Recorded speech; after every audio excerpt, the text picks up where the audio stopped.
हैं, काफ़ी देर से वो भी अपना फिज़िकल हेल्थ सुधारने के लिए देख रहे थे क्या-क्या करना चाहिए।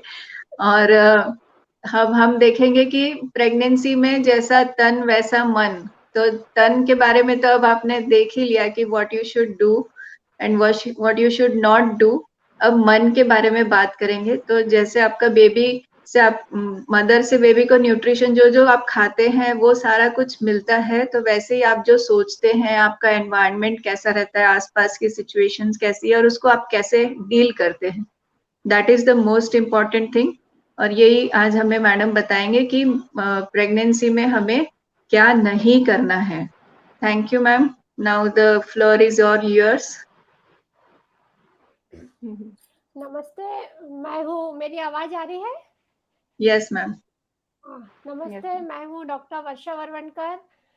पेशे से करियर काउंसलर हूँ और साइकोलॉजिस्ट हूँ। सो बीइंग अ साइकोलॉजिस्ट, मैं जितने भी ब्यूटीफुल लेडीज और होने वाली मम्मी और पापा यहाँ पर बैठे हैं, उनको सबको सबसे पहले तो प्यार भरा नमस्कार मेरी तरफ से। और एक्चुअली ये हुआ कि साइकोलॉजी में पढ़ते पढ़ते मुझे एक नया वर्ड मिला जिसका नाम पता चला टोकोफोबिया। टोकोफोबिया। और जब मैंने उसको जानने की कोशिश की तो पता चला कि जो टोकोफोबिया है, कि जो प्रेग्नेंट लेडीज होती हैं या जो गर्भवती महिलाएं रहती हैं, उनको बच्चे के जन्म देने के समय एक डर होता है। और वैसे भी आप लोगों ने ध्यान दिया होगा कि जब आप प्रेग्नेंट रहते हैं तो हर किसी को लाइसेंस मिल जाता है आपको टोकने का। वो टोकता ही रहता है, डू ये करो, ये मत करो। तो मुझे लगा कि हम हिंदी में तो टोका टाकी होती ही है, हमारे इंग्लिश में भी बड़ा प्यारा शब्द मिला है टोकोफोबिया, जो हम टोकते रहते हैं। जो जरा थोड़े सा चौथा पांचवा महीना आता है और थोड़ा सा हमारा बेबी बम का उभार दिखने लगता है, तो हर आते जाते हमको पूछने लगता है, क्यों, क्या खा रहे हो, कैसे रह रहे हो। ये बहुत अच्छी बात है, क्योंकि ये टोकोफोबिया में आपको टोका टाकी लोगों की सुनना है। और आपके पास इतनी आपकी खूबसूरत खूबसूरत गायनाकोलॉजिस्ट है, फिजियोथेरेपिस्ट है, जो आपको सारी सलाह दे रही है कि अच्छा खाना है, अच्छे से रहना है, अच्छी एक्सरसाइज करना है। और बड़ों की बातें जो आपके घर वाले बता रहे हैं उनको अपने गायनिक की हेल्प से आपको मानना है। आज का जो मेरा टॉपिक है वो है गर्भ संवाद। अब गर्भ संवाद में अगर हम, ये जो हमारी क्लासेस चलती हैं गर्भ अंकुर, जिसके थ्रू हम बच्चों को गर्भ संस्कार देने की प्रयत्न करते हैं। देखिए, हमने फिजिकल साइड की तो बात कर ली, मैडम ने आपको, डॉक्टर पूजा ने आपको सब कुछ बता दिया, डॉक्टर वसुधा ने आपको बता दिया क्या खाना चाहिए, क्या नहीं खाना चाहिए, क्या टैबलेट्स लेना चाहिए, क्या फिजिकल एक्सरसाइज करना चाहिए। पर जो फिजिकल के साथ साथ अभी हमको अपनी मेंटल हेल्थ का ध्यान रखना बहुत ज़रूरी है। वैसे भी हर गर्भवती महिला को अपनी मेंटल हेल्थ का ध्यान रखना ज़रूरी है, लेकिन ये जो समय आ रहा है ना, अभी के जो बच्चे हैं जिनको हम मिलेनियल जनरेशन बोलते हैं, और अभी जो कोरोना के बाद जो बच्चे पैदा होने वाले हैं, अब उनको कॉलोनियल बोला जाएगा। मतलब ये जो फरवरी मार्च के जनवरी 2020 के बाद से जितने बच्चे पैदा हुए ना, तो उनका इतिहास में डॉक्टर पूजा उनको बोला जाएगा कि वो कॉलोनियल बच्चे हैं, कि जो कोरोना के दौरान पैदा हुए हैं। सो डेफिनेटली जो कोरोना या कोविड-19 में जो बच्चे पैदा हो रहे हैं, मैं तो बोल रही हूँ कि वो बहुत किस्मत वाले हैं, क्योंकि उनमें ऑटोमेटिक बहुत सारे ऐसे वर्च्यूज डेवलप होने वाले हैं, ऐसे गुण डेवलप होने वाले हैं। और ये बच्चे ऐसे हैं कि जिनको 2-3 महीना अपनी पूरी फैमिली का साथ मिला है। देखिए, हम सब कोरोना से डरे हुए हैं, बहुत सारे नेगेटिव इफेक्ट्स भी हैं, पर आप पॉजिटिव इफेक्ट देखिए ना। हाँ, कुछ नेगेटिव इफेक्ट ये भी हुए हैं कि आप लोगों को अभी बाहर का खाने पीने का नहीं मिला है। बहुत सारी मेरी जो प्रेग्नेंट क्लाइंट्स हैं उनको गोलगप्पे की बहुत याद आती है, पिज़्ज़ा की याद आती है, बर्गर की याद आती है। लेकिन मैं बोलती हूँ जो कोरोनियल बच्चे हैं ना, ये सात्विक बच्चे होंगे, क्योंकि वो सात्विक फूड खा रहे हैं, सात्विक एनवायरनमेंट में रह रहे हैं। हमारे घरों में पॉजिटिविटी बढ़ गई है, हम प्रार्थना पे ध्यान देने लगे हैं। तो वैसे भी हम गर्भ संस्कार में सबको बताते हैं कि आपको अच्छा सोचना चाहिए।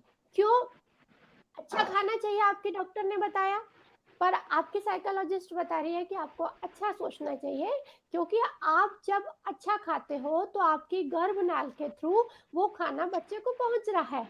वैसे ही आप जब अच्छा सोचते हो तो वैसे ही जो आपकी सोच है, जो आपके विचार हैं, वो आपके बच्चों तक, आपके होने वाले बच्चे तक पहुंच रहे हैं, और जो आपके ब्रेन को, बच्चे के ब्रेन को डेवलप करने में सपोर्ट करते हैं। हम सभी जानते हैं कि हमारे ब्रेन के 2 भाग होते हैं, एक दायाँ हिस्सा होता है, एक बायाँ हिस्सा होता है।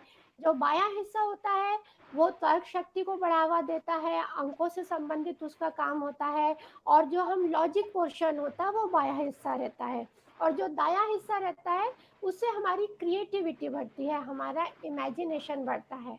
और मैं आप लोग की जानकारी के लिए बता दूं कि जब आपको पता भी नहीं चलता है कि आपका बच्चा आपके पेट में आ गया है, मतलब वो जो छोटी वाली प्यारी वाली जो 2 गुलाबी लाइन है ना, वो तो आपको करीब 1.5 महीने बाद पता चलती है। लेकिन जब बच्चे का कंसेप्शन हो जाता है तो 14वें दिन से उसके ब्रेन में न्यूरॉन्स का निर्माण होना शुरू हो जाता है। तो अगर आप प्रेगनेंसी की तैयारी भी कर रहे हैं तो आप अपने शारीरिक स्वास्थ्य के साथ साथ आप अपने मानसिक स्वास्थ्य का ध्यान रखिए, अपने इमोशनल हेल्थ का भी ध्यान रखना आपको बहुत ज़्यादा ज़रूरी है। क्योंकि शारीरिक स्वास्थ्य तो आप कभी भी जाकर आप जिम में या योगा करके, प्राणायाम करके आप बना लोगे, लेकिन साइंस बता रहा है कि ड्यूरिंग प्रेगनेंसी बच्चे का लगभग 80% ब्रेन डेवलप हो जाता है। अब आप देखिए, आपके पास 80% ब्रेन प्रेगनेंसी के समय डेवलप हो रहा है, 10% ब्रेन पहले 5 साल तक रहता है, उसके बाद 5 साल के बाद आपके पास सिर्फ 10% बच रहा है। और हम क्या करते हैं, हम सारी मेहनत बच्चे के KG1 और KG2 के जाने के बाद करते हैं। तो अभी जो 80% आपको ब्रेन का डेवलपमेंट करना है वो आपको अभी करना शुरू करना है, और उसके लिए आपको अच्छा सोचना पड़ेगा। और जैसा मैंने कहा कि जो 14 डेज से जो न्यूरॉन्स बनना शुरू होते हैं, जंगलों में आपने देखा होगा ना, अलग अलग पगडंडियां रहती हैं, हर पगडंडी का रास्ता अलग अलग होता है। ऐसे मैं सादे शब्दों में बता रही हूँ, हमारे ब्रेन में, मस्तिष्क में करोड़ों अरबों खरबों में न्यूरॉन्स की एक जाले जैसी संरचना बनी हुई है, और उसमें अलग अलग पगडंडी है। एक पगडंडी है जो पेंटिंग की जाती है, एक पगडंडी है जो डांस की जाती है, एक पगडंडी है जो क्रिएटिविटी की जाती है। तो आप जिस भी डायरेक्शन में अपने बच्चे को डेवलप करना चाहते हैं, वो गर्भ संवाद के माध्यम से आप अपने बच्चे को उस डायरेक्शन में उसका न्यूरॉन्स को डेवलप कर सकते हैं। हम सब ने अभिमन्यु की कहानी सुनी है। अभिमन्यु तो चलो पुराने हो गए, मैं आपको उस्ताद जाकिर हुसैन की कहानी बताती हूँ कि उस्ताद जाकिर हुसैन के जो पिताजी थे, उस्ताद अल्लाह रखा, वो रोज रात को आके उनकी अम्मी के पेट में आकर, जहाँ जब वो प्रेग्नेंट थी, चिड़चिड़ा करके वो तबला बजाया करते थे।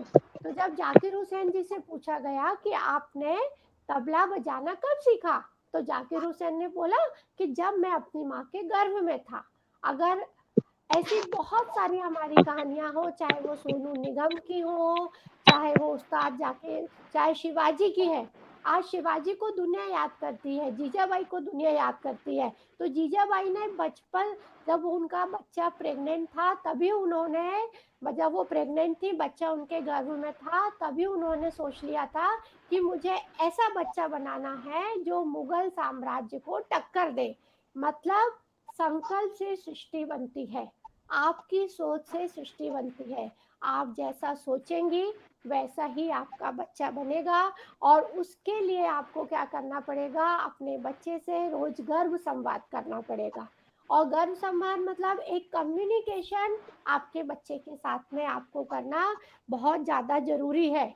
क्योंकि अभी जो आने वाला समय आ रहा है उसमें हर बच्चे को अपनी मानसिक स्वास्थ्य रखना बहुत ज़्यादा ज़रूरी है। अनफॉर्चुनेटली हमारी जो दुनिया है ना, वो सिर्फ जीत और जीत पे चल रही है कि मेरे बच्चे को आगे बढ़ना है, मेरे बच्चे को जीतना है, मेरे बच्चे को फर्स्ट आना है। बट एज ए काउंसलर मैं सारे पेरेंट्स को और टू बी पेरेंट्स को एडवाइस देती हूँ कि अपने बच्चे को कभी कभी हारना भी सिखाइए, कभी कभी फेल होना भी सिखाइए। क्योंकि आप देख रहे हैं कि अभी का जो समय आ रहा है कि लोगों के पास सब कुछ है, धन है, दौलत है, नाम है, शोहरत है, लेकिन उनके पास वो प्रतिरोधात्मक शक्ति नहीं है। हम शरीर के प्रतिरोधक शक्ति की बात करते हैं ना, कि अगर आपका इम्यूनिटी सिस्टम अच्छा है, आप काढ़ा पी रहे हो, आप योगा कर रहे हो, आप प्राणायाम कर रहे हो, तो आपको कोरोना अंकल से बहुत ज़्यादा आपको प्रॉब्लम नहीं होगी। लेकिन हमको उसके साथ-साथ मानसिक रूप से भी अपने आप को, अपनी प्रतिरोधात्मक शक्ति अच्छी बनाना है, और वो जो काढ़ा पीना है वो अच्छे विचारों का पीना है, पॉजिटिव होकर पीना है, और बच्चे को ये सिखाना है कि ज़िंदगी में सफलता ज़रूरी नहीं है, कभी-कभी असफलता भी आपकी ज़िंदगी में आगे बढ़ने के लिए ज़रूरी होती है। और यह काम आप कर सकते हो अपने बच्चे को गर्भ संवाद के माध्यम से, अच्छी-अच्छी कहानियाँ सुना के। जैसा कि अभी डॉक्टर वसुधा ने बताया आपको कि आप कोशिश करिए कि हमेशा आप पालथी मारकर बैठें। तो अभी मैं आपसे उम्मीद करूँगी कि आप सब लोग जो हमारा ये प्रोग्राम देख रहे हैं, सुन रहे हैं, अपनी-अपनी जगह पर पालथी मारकर आप बैठ जाइए, अच्छे से कंफर्टेबल स्थिति में अपने पेट पर दोनों हाथ रख लीजिए। अपने पेट पर दोनों हाथ रख लीजिए। जैसे जब बच्चा हमारी गोद में होता है, जब एक बच्चा हमारी गोद में होता है, तो हम उसको कैसे फ़ील करते हैं, हम उसको प्यार करते हैं, हम लड़ाते हैं, उसकी उपस्थिति को अनुभव करते हैं। तो ये जो बच्चा है, जब बच्चा हमारी गोद में होता है, तो हम उसको कैसे फ़ील करते हैं, उसको देख के मुस्कुराते हैं, लड़ाते हैं। एक माँ बनने के बाद एक हम खुद ही तुतलाने लगते हैं और अच्छे-अच्छे तरीके से बातें करने लगते हैं। तो आपका तो ये जो बच्चा है ना, जब हाथ में बच्चा रहता है, तो वो आपसे अलग रहता है, पर ये जो बच्चा अभी आपके गर्भ में है, वो आपके साथ जुड़ा हुआ है, और जिसके कारण ही हम इसको गर्भ संस्कार बोलते हैं। देखिए, मंदिर में हर गर्भगृह होता है, और गर्भगृह में ईश्वर की प्रतिमा को स्थापित किया जाता है। वैसे ही ईश्वर ने, बाबा जी ने, यीशु मसीह ने, खुदा ने आपको यह मौका दिया है कि आपका शरीर मंदिर बने, और ईश्वर अपने एक बालक के रूप में आपके शरीर के अंदर बैठा हुआ है। और जैसा कि रविन्द्रनाथ टैगोर जी ने कहा था कि दुनिया में कितनी भी तकलीफें हो, कितनी भी महामारी आ रही हो, कितने भी युद्ध हो रहा हो, पर हर आने वाला बच्चा ये संदेश दे रहा है कि दुनिया अभी चलती जा रही है।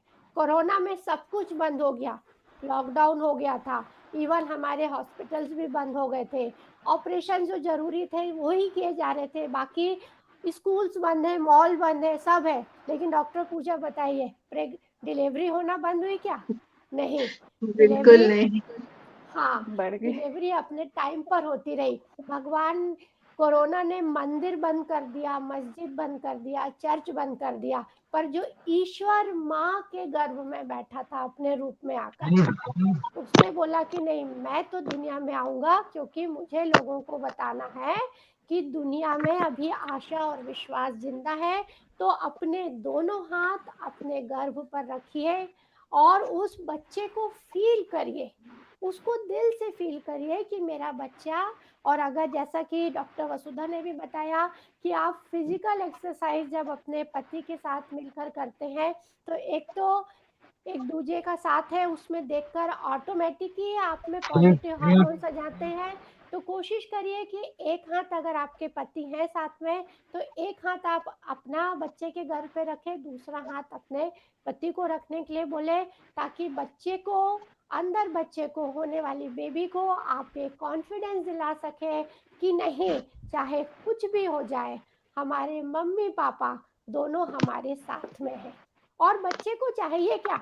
बच्चे को एक कंफर्ट चाहिए, एक विश्वास चाहिए, एक सिक्योरिटी चाहिए कि नहीं, मेरे मम्मी-पापा जब मैं इस दुनिया में आऊँगा, तो मेरे मम्मी-पापा दोनों हाथों में हाथ डालकर मेरा स्वागत करेंगे। सो मेरी प्यारी मम्मियों, आराम से बैठ जाइए, एक अच्छी जगह पे बैठ जाइए, एकदम रिलैक्स हो जाइए और अगर आलती-पालती मारकर सुखासन में बैठ सकती हैं तो बहुत अच्छा है, क्योंकि उसमें आप अपने जो पेट के ऊपर है, अपने गर्भाशय के ऊपर बहुत अच्छे से आप हाथ रख पाएँगी। बच्चे की उपस्थिति को फ़ील करिए। एक लंबी गहरी सांस लीजिए और अपने बच्चे से कम्युनिकेट करना शुरू करिए। सबसे पहले तो ईश्वर को धन्यवाद दीजिए। सबसे पहले तो उस बच्चे का आप स्वागत करिए कि आपने मेरी कोख में आकर मुझे धन्य किया है और मैं आपका खुले आँखों से और खुले हाथों से आपका स्वागत करती हूँ। और उसके बाद गर्भ संवाद कैसे किया जाए, मैं उसका आपको तरीका बताती हूँ। जब आप गर्भ संवाद, जैसे जब आपके पास छोटा बच्चा रहता है, तो आप उसके सामने उससे कैसे बात करते हैं। यहाँ पे हम जैसे स्टोरी टेलिंग की बात करते हैं, छोटे बच्चों को हम कहानियाँ सुनाते हैं, स्टोरी टेलिंग बताते हैं और बच्चों को बोलते हैं कि इससे बच्चों का राइट ब्रेन डेवलप हो रहा है, इससे बच्चों की क्रिएटिविटी डेवलप होती है, इससे बच्चों का इमेजिनेशन डेवलप होता है। तो ऐसे ही आप जब अपने अजन्मे शिशु से गर्भ संवाद करती हैं तो उस बच्चे के जो राइट ब्रेन्स के जो न्यूरॉन्स हैं वो एक्टिव होते हैं, वो क्रिएटिव बनता है, वो इमेजिनेटिव बनता है और आर्टिस्टिक बनता है। और एक बात मैं बताऊं, कोरोना काल के बाद हो सकता है बहुत सारे कैरियर्स का स्वरूप बदल जाएगा, आर्टिफिशियल इंटेलिजेंस इंट्रोड्यूस हो जाएगी, रोबोट्स आ जाएंगे, डेटा और ऑनलाइन पे काम ज़्यादा शुरू होगा। लेकिन स्किल्स जिसके पास रहेगी, जिसके पास क्रिएटिविटी रहेगी, वो ही जाकर आगे चलकर अपनी लाइफ में सर्वाइव कर पाएगा। तो अगर आपके बच्चे बड़े भी हो गए हैं तो उनके साथ आप रोज संवाद करिए, रोज कोई ना कोई एक किताब लीजिए, उस किताब से बच्चों के साथ कहानी पढ़िए और दिन में कम से कम 20 मिनट अपने बच्चे को स्टोरी पढ़ाइए। और अभी आपके जो अंदर वाला बच्चा है, जो आने वाला देवदूत है और एंजल है, उसको तो आपको जब समय लगता है आप उसको एक कहानी बता सकते हैं। और कोशिश करिए कि हर कहानी का एक उद्देश्य हो, हर कहानी का एक मोटो हो और उस कहानी को आप अपने बच्चे को वैसे ही समझाइए जैसे आपके सामने जो आपका 3 साल या 5 साल का बच्चा खड़ा है।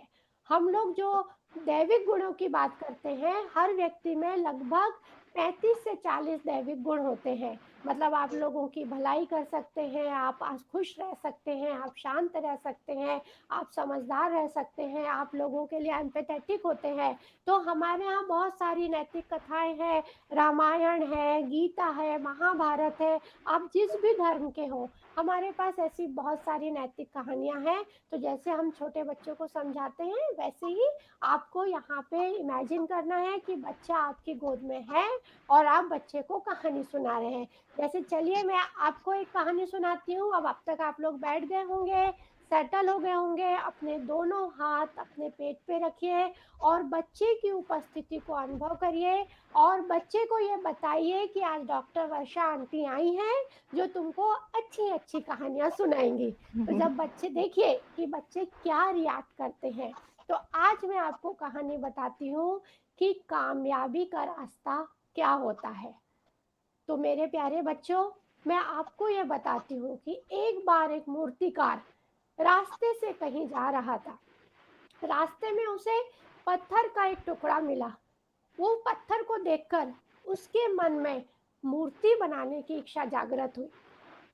मूर्तिकार ने, शिल्पकार ने उस पत्थर को उठाया और छेनी हथौड़े से उसको मारना शुरू किया। जैसे ही उसने छेनी हथौड़े से उस पत्थर को मारा, वो पत्थर चिल्लाने लगा, नहीं नहीं, प्लीज प्लीज मुझे मत मारो, मुझे बिल्कुल तकलीफ मत दो, मैं जहाँ पड़ा हूँ मुझे शांति से रहने दो, मुझे अपना कंफर्ट जोन बहुत अच्छा लगता है, प्लीज प्लीज मेरे ऊपर कोई भी प्रेशर मत डालो। मूर्तिकार ने बोला ठीक है, इट्स ओके, जैसे तुम्हारी इच्छा। उसने उस पत्थर को उठाया और मंदिर के सामने वाली जगह पर उसको छोड़ दिया। वो आगे गया तो आगे उसको एक और गोल चिकना सा उसको एक पर्वत और दिखाई, पत्थर और दिखाई दिया। मूर्तिकार ने उस पत्थर को फिर उठाया और उसमें छेनी हथौड़े से उसको मारने लगा।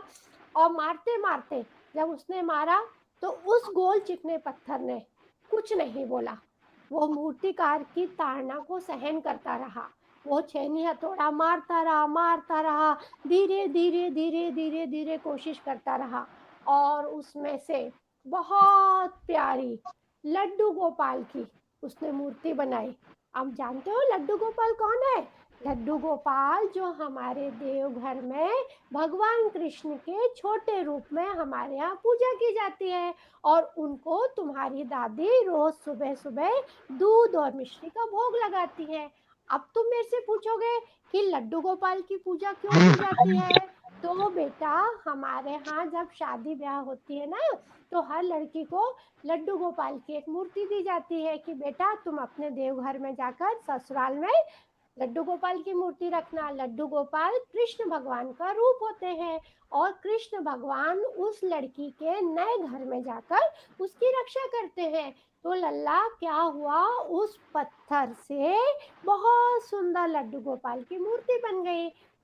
मूर्तिकार ने उसमें छोटा सा मोर का मुकुट भी लगा दिया, छोटी सी बांसुरी भी लगा दी, और बहुत सुंदर सुंदर जो ड्रेसेस आती हैं वो ड्रेसेस खरीद ली, और जाके उसको मंदिर में प्रतिष्ठित कर दिया।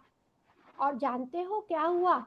2 दिन के बाद जब मूर्तिकार उसी रास्ते से जा रहा था, तो देखा मंदिर में बहुत भीड़ लगी थी, और सब लोग उस लड्डू गोपाल की पूजा कर रहे थे और गाना गा रहे थे, आरती गा रहे थे। कौन सी आरती गा रहे थे? जो दादी गाती है ना, आरती कुंज बिहारी की, कि गिरधर कृष्ण मुरारी की। तो वो आरती आप बच्चे को वो गाना गा के सुनाइए, आपका बच्चा वो आरती भी सुनेगा। तो उस मूर्तिकार ने देखा कि कुंज बिहारी जी की आरती चल रही थी, और उस पत्थर की पूजा हो रही थी, और बाहर जो पत्थर थोड़ी सी प्रताड़ना से डर गया था, उसके ऊपर जाकर लोग नारियल फोड़ रहे थे।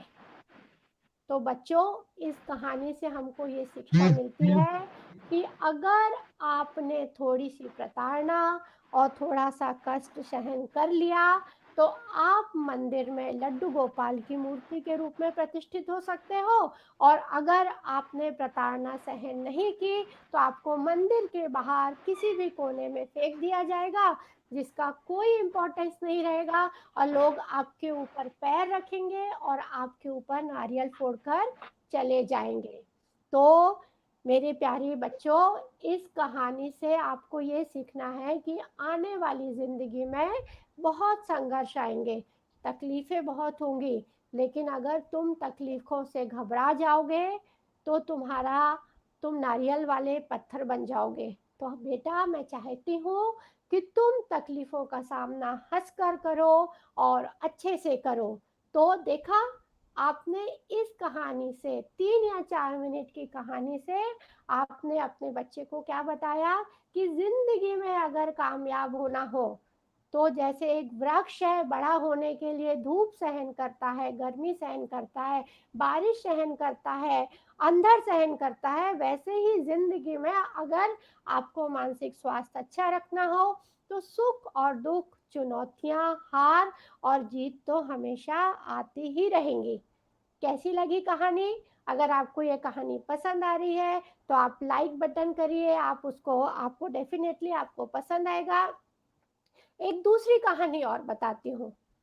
अभी शायद मुझे लगता है नन्हे नन्हे देवदूतों को मजा आ रहा होगा इस कहानी को सुनकर। वो भी अपनी मम्मा से बोल रहे होंगे कि एक कहानी और बताओ। 1 घंटा हो गया है। एक कहानी डॉक्टर और। वसुधर, एक कहानी और चलेगी ना? हाँ, बिल्कुल डॉक्टर वसुधर बिल्कुल। ने बहुत फिजिकल एक्सरसाइज भी करा ली है, लेकिन थोड़ा सा टाइम मैं लूंगी, ठीक है? तो ऐसे ही अब आपको फिर करना है, थोड़ा सा रिलैक्स हो जाइए, फिर अपने बच्चे के लिए अपने गर्भ के ऊपर हाथ रखिए, बच्चे से कनेक्शन फील करिए। सिर्फ हाथ नहीं रखना है कि हाँ, यहाँ हाथ रखा हुआ है, यहाँ मोबाइल पे उंगली आपकी व्हाट्सएप पे घूमती जा रही है। नहीं, आपको जो भी काम करना है वो माइंडफुलनेस के साथ काम करना है। मतलब अगर आप पानी भी पी रही हैं, तो आप पानी को पीते हुए ऐसे एंजॉय करिए।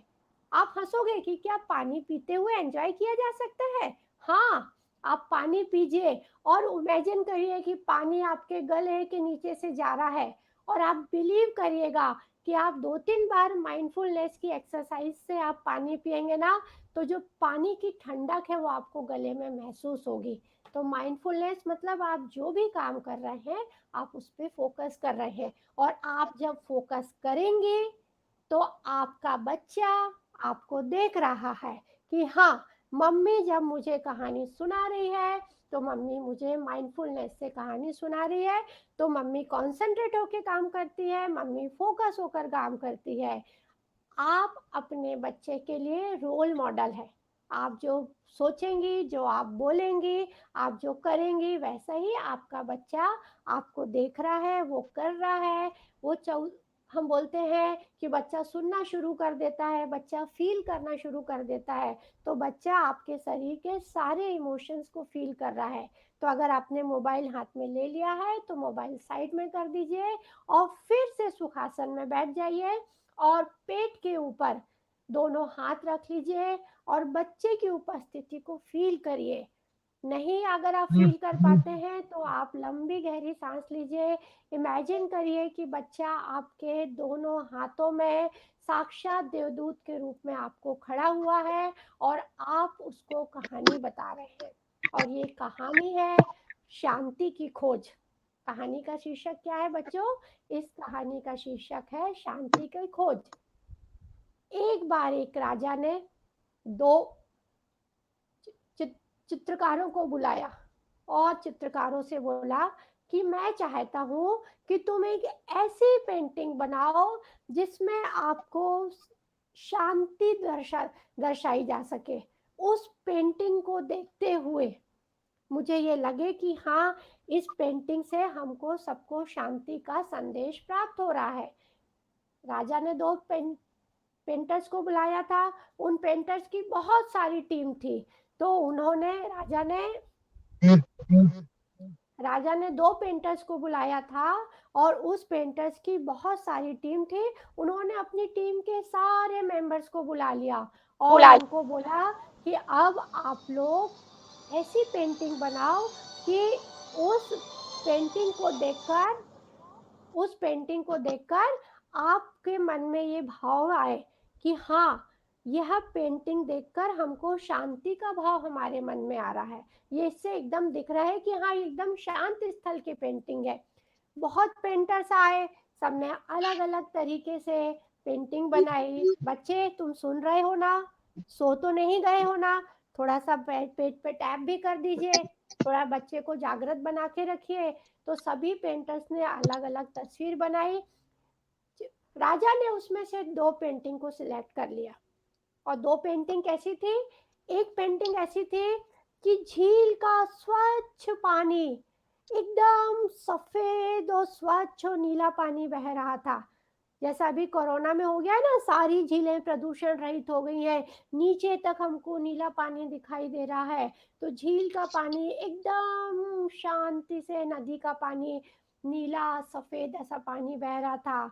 ऊपर नीले आसमान में बादल छाए हुए थे, आजू बाजू कचनार के पेड़ लगे हुए थे। और उस पेंटिंग को देखकर आपके मन में एकदम शांति का भाव आता था। दूसरे पेंटर ने एक पेंटिंग बनाई। एक बहुत ऊबड़ खाबड़ बहुत पुराना पर्वत था, और पर्वत के ऊपर मूसलाधार बारिश हो रही थी, बिजली भी चमक रही थी, और जो झरना था वो बहुत तेज आवाज में अजीब प्रकार की आवाज करते हुए, और पेड़ों से साए साए साए हवा आ रही थी, और बाजू में एक पेड़ था, और घास के पत्ते ऐसे ऐसे हिल रहे थे। ये दूसरे पेंटर की पेंटिंग थी। राजा ने इन दोनों पेंटिंग को सिलेक्ट किया, बोला कि इन दोनों पेंटिंग में से अब जो बेस्ट पेंटिंग होगी उसको मैं शांति का दूत का पुरस्कार दूंगा। राजा ने अपने राजकर्मियों से पूछा कि इसमें से कौन सी पेंटिंग सबसे अच्छी है। तो डेफिनेटली आप बताइए, आपको कौन सी पेंटिंग अच्छी लगी होगी? वो झील के नीले पानी वाली, या जो पेड़ में बारिश होती हुई बिजली चमकती हुई? हम सभी को वो झील जो शांति से धीरे धीरे धीरे धीरे मध्यम बह रही थी। सब लोगों ने उसको देख के बोला कि राजा जी, ये पेंटिंग नंबर 1 है, ये पेंटिंग नंबर 2 है। बोले ठीक है, आप लोग कल आइए और आप लोगों को पुरस्कार की राशि का वितरण किया जाएगा। दूसरा दिन हुआ, दोनों पेंटर आए, दोनों अपनी पेंटिंग्स लेकर आए और राजा ने बताया कि इस प्रतियोगिता के जो द्वितीय स्थान पर विजेता है वो झील की पेंटिंग वाले पेंटर हैं। अब सबको बड़ा आश्चर्य हो गया कि अरे, झील की पेंटिंग में तो कितनी पीसफुल था, कितना शांत था, कितनी शांतता नजर आ रही थी, और ये पेंटिंग कितनी उग्र थी। लोगों ने, मंत्री ने पूछा, राजा जी आपने गलत डिसीजन लिया है। ये आपको दिख रही है ये पेंटिंग, इसमें कहाँ से आपको शांतता दिखाई दे रही है? राजा ने बोला, आओ चलो मैं तुमको पेंटिंग दिखाता हूँ। बोला, डेफिनेटली ये पेंटिंग जो दूसरे नंबर पे आई है वो बहुत ही अच्छी बनी है, लेकिन ये जो पहाड़ वाली पेंटिंग है, मूसलाधार बारिश हो रही है, पेड़ों के पत्ते ऐसे ऐसे करके हिल रहे हैं, बिजली चमक रही है, और जो एक पेड़ है पूरा ऐसा झुका हुआ है। राजा ने बोला, जरा ध्यान लगा के देखो, उस पेड़ के पीछे, पेड़ के बीच में एक घोंसला है चिड़िया का, और चिड़िया के घोंसले में दो छोटे छोटे बच्चे हैं, और इतने भयावह तूफान में वो चिड़िया अपने बच्चों को थोड़ा थोड़ा कर कर कितनी शांति से खाना खिला रही है। तो जब सब कुछ अच्छा चल रहा है तो शांत होना बहुत बड़ी बात नहीं है। जब परिस्थितियां हमारे अनुकूल चल रही हैं तो शांत होने में कोई भी कमाल नहीं है, लेकिन जब परिस्थितियां प्रतिकूल हो रही हैं और उस समय उस चिड़िया, मम्मी की आप मनोदशा का देखिए, लेकिन इतने तूफान में भी वो कितनी शांति से अपने चूचू करते हुए बच्चों को, उनको चूजों को वो खाना खिला रही थी। तो मेरे प्यारे बच्चों, ऐसे ही जिंदगी में आगे बहुत संघर्षपूर्ण परिस्थितियां आएंगी, आपको स्ट्रगल करना पड़ेगा।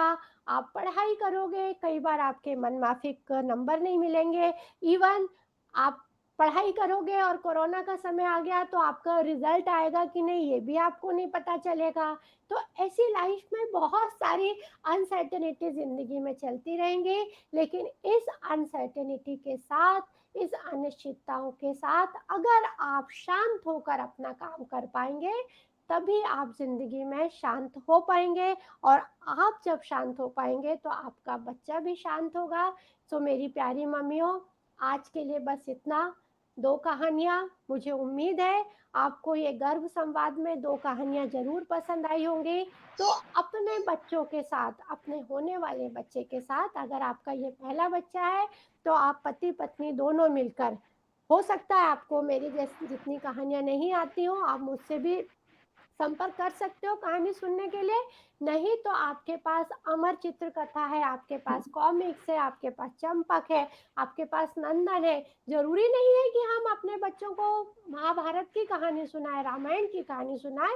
हम अपने बच्चों को शिवाजी की कहानी बता सकते हैं, हम अपने बच्चों को भगत सिंह की कहानी बता सकते हैं, हम अपने बच्चों को बिल क्लिंटन की कहानी बना सकते हैं। आप अपने बच्चे का फ्यूचर जिस तरह से बनाना चाहते हो, उस तरह से आप अपने बच्चे को कहानी सुनाइए। और पति पत्नी दिन में 24 घंटे में, जैसे कि डॉक्टर टावरी ने बोला है कि आपको 20 से 30 मिनट रोज एक्सरसाइज करना है, डॉक्टर पूजा ने बोला है कि आपको अच्छा खाना है, अपनी तबीयत का ध्यान रखना है, ऐसे 20-24 घंटे में सिर्फ 24 मिनट आप अपने मानसिक स्वास्थ्य पर ध्यान दीजिए।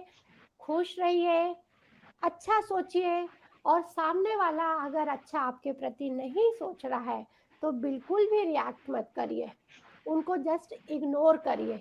क्योंकि अगर आप रिएक्ट करेंगे, आप गुस्सा करेंगे, तो वो गुस्सा आपके बच्चे के मन के अंदर जाएगा।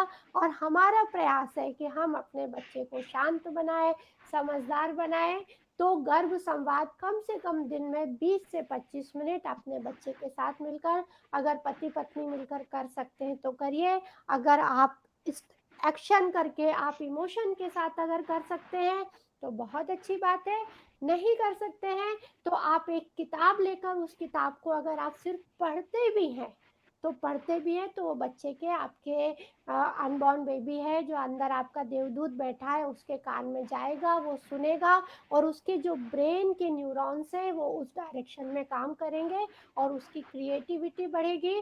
और कोशिश करिए कि अच्छा खाना है, अच्छा सोचना है, अच्छे से एक्सरसाइज करना है और अच्छे तरीके से बच्चे के साथ में गर्भ संवाद करना है ताकि हम एक सात्विक और दिव्य संतान को इस दुनिया में जन्म दे सके।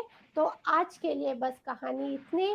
कहानी कैसी लगी, आगे और किस किस आप टॉपिक्स पे कहानी सुनना चाहते हैं बताइए, मैं अगली क्लास में आपको ज़रूर सुनाऊंगी। और तब तक के लिए अपना ध्यान रखना, स्वास्थ्य के नियमों का पालन करना, शरीर को तो सैनिटाइज कर रहे हो, सैनिटाइजर लगा रहे हो, मास्क लगा रहे हो, तो अभी मुंह में एक मास्क लगा लो कि जिसमें से हम नेगेटिव विचारों को अपने मन में अंदर नहीं आने देंगे। अगर किसी ने मुझे बोला भी कुछ, हमको होता ना कोई हमको कोई ऐसी गलत बात बोल देता है, गिफ्ट देता है, हमको पसंद नहीं आता है, अननोन पर्सन, हम नहीं लेते हैं।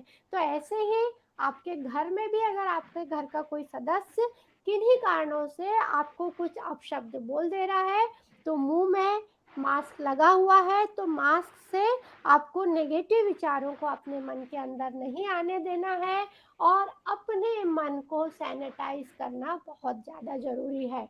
और मन को सैनिटाइज आप कैसे करेंगे? सैनिटाइजर से तो आप सिर्फ 20 सेकेंड में हाथ स्वच्छ कर रहे हैं, लेकिन इस मन को सैनिटाइज करने के लिए आपको मेडिटेशन करना है, आपको ध्यान करना है और हम जैसे अच्छे लोगों के संपर्क में रहना है जो आप में पॉजिटिविटी बढ़ाएं, सकारात्मक बढ़ाएं। तभी आपकी शरीर और मन दोनों की इम्यूनिटी बढ़ेगी। और खुश रहिएगा, अपना ध्यान रखिएगा। आप सबको ढेर सारा प्यार और स्नेह। तो आज की कहानी बस इतनी ही। Thank you. Thank you ma'am, बहुत अच्छे से बहुत प्यार से आपने कहानी सुनाई जो कि आई थिंक प्रेग्नेंट लेडीज और उनके बच्चों ने भी खूब एंजॉय की है। एंड ऑनलाइन सेशन में एक सबसे अच्छी बात है कि मास्क नहीं पहनना पड़ता है मुझे बहुत अच्छा लगता है कि मास्क पहन के आपको बात नहीं करनी पड़ती है, so that is the best part. तो और जैसे आपने अभी तो डॉक्टर पूजा ऐसा है कि अभी हम मास्क लगा रहे हैं, अपनी उस दिन भी बात हो रही थी। अब मैं कितना भी सुंदर अच्छे से मुस्कुरा रही हूँ, मास्क के कारण मैं मुस्कुराहट नहीं दिखा सकती। तो अब मुझे अपनी आंखों से मुस्कुराना सीखना होगा। एक्चुअली अब हम आंखें पढ़ना सीख रहे हैं मैम सही बात है, सही बात है। हाँ, तो चलिए। बहुत अच्छा लगा आप दोनों का सेशन। और आपने जितने भी, अगर आप किसी की बायोग्राफी पढ़ते हैं या कोई भी जो बड़े लोग हैं उनकी भी अगर आप कहानी सुनते हैं तो आपको ये पता चलेगा कि क्रिएटिविटी या नई आइडियाज सारी सक्सेस नहीं होती है। मेजॉरिटी तो कभी मतलब वो आगे बढ़ ही नहीं पाती है, या अगर वो वहां तक के रियलिटी में आ भी जाए तो कितना सक्सेस होगा नहीं पता। We have to keep trying. अगर आपके पास 100 आइडियाज है तो हो सकता है उसमें से 10 ही आइडिया आपके क्लिक करे, बट 10 तक पहुंचने के लिए आपको 90 ट्राई करनी पड़ेगी। सो दैट आपकी इज इस द बात ने मुझे याद दिलाया कि थॉमस अल्वा एडिसन ने बल्ब के आविष्कार करते हुए 999 बार उन्होंने आविष्कार किया था और 1000वीं बार बल्ब का आविष्कार हुआ था।